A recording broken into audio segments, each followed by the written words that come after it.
Ordoftootteen Taboorana Global Media yooyyaa nageenyi sanbadaadha babaaroo fafayyuma galatoomaa dhiyaadha oduuteen tamirga bitaa tagam keenya tataaree 25 G10 gan 2025 qopheessituun oduutaa nagam keenyati ana Hadija Liibaniiti agi qixxiistuu daa'imtu teennaa na waliin jiraadha saniin jedha.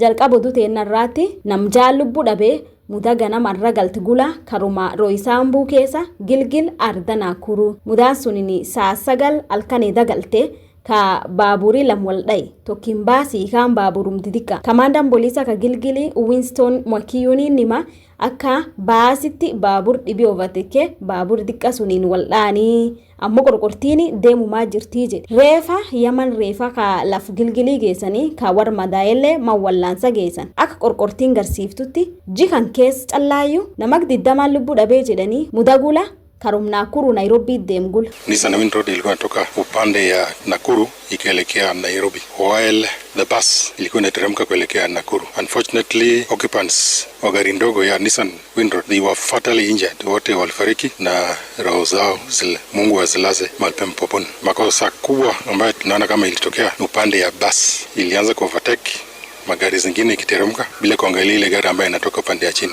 Daa'imtu dhibitti ijoolleen miliyoon 2,400 testi guddo tamam barannoota tiin obbaafatan tochiti ta ijoolleen tunin ta foomfoo ta KCSE tochituu fi taman 8 ta KCP tochituu fi ta kuta 6 ta kebshea tochitu durdeemani dame barannoota ka keenya Julius Ogamba waan jedhu waan cufiya qopheessanii testi suni torbaan gaddeem keessayyuu ijoolleen jalqabattii jedhe.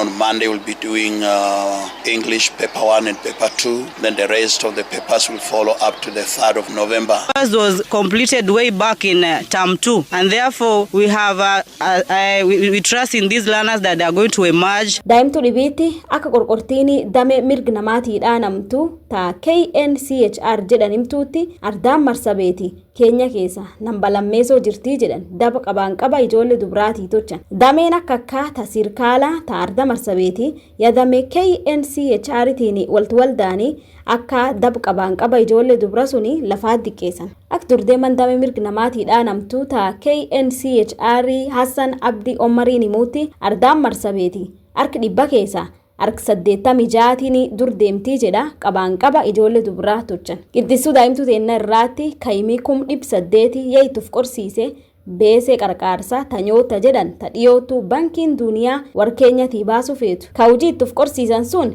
waadii kutaa 1,450 tochan keenya keessa warri ittuf qorsiisuun keessa nam 1,150 fedhanii akka beese sun namu shiliingii 50 qoodaniif akka warri danda'anii naggaadan jalqabatanii jiruu warrafa jijjiiratan eegi kaleetiif arraallee biitii ya eddattee gabbaatee ittuf qorsiifti. Serikali imekupa mapeni ambayo haitakuja kukuuliza ulipe. Hii si mkopo. Hao 70 kila mmoja wao. What's your level of education? Are you from 4 and below? And do you have employment or another means of income? Because we know that very soon the money will be released. Remember we say that this is a grant. Galatooma ordoftootteen Taboorana Global Media daa'imtu teenta mirga bitaa ta guyyaa irraas qixxissa ammoo oduu hedduu dhibii asumisanii qopheessina garum channel teenta Boorana Global Media tanaatti dhowwasaniin jedha hubadhi nami daa'imtu guyyaa irra gam keenyatti qopheesse si dhufeen ana Hadija Liibaniiti.